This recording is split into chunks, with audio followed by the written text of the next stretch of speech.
राधे राधे दोस्तों, कैसे हो आप लोग। मुझे पूरा विश्वास आप लोग बहुत अच्छे होंगे और मैं भी बहुत अच्छी हूँ। तो दोस्तों, आज मैं आपके लिए बहुत प्यारा सा एक विवाह गीत लेके आई हूँ और मुझे पूरा विश्वास है कि आपको अच्छा लगेगा। और अच्छा लगे तो कमेंट करके ज़रूर बताना कैसा लगा मेरा ये गीत।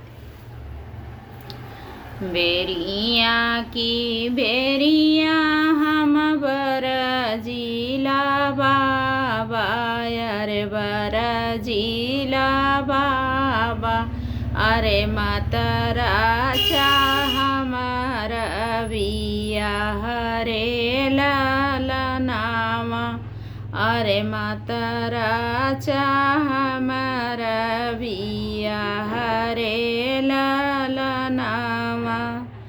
दूल्हा का बाबा बड़ा हो धाना लोभिया, बड़ा हो धाना लोभिया, अरे लूटली है धनावा तोहार रे ललनामा, अरे लूटली है धनावा तोहार रे ललनामा।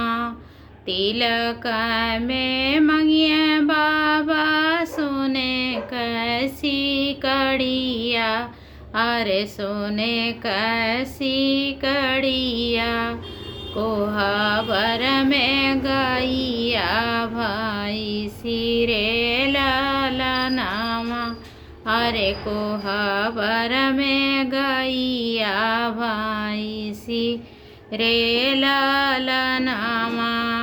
माड़ावा में मंगिया बाबा सग समाधिनिया, अरे सग समाधिनिया, कोहबर में धियावा तोहार रे ललनामा, अरे कोहबर में धियावा तोहार रे ललनामा।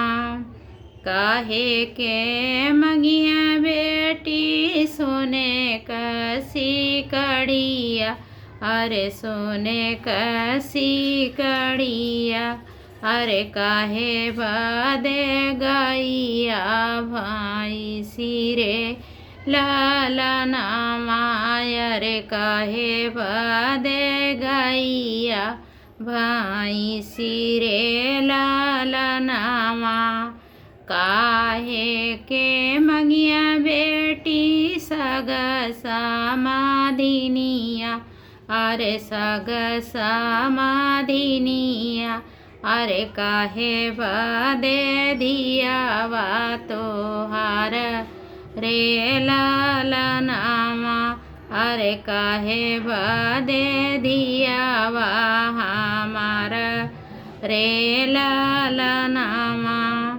हमर दामाद हउआ रामा के जैसन, अरे रामा के जैसन, रखी हैं जे कुलवा कलाज रे ललनामा, अरे रखी हैं कुलवा कलाज रे ललनामा।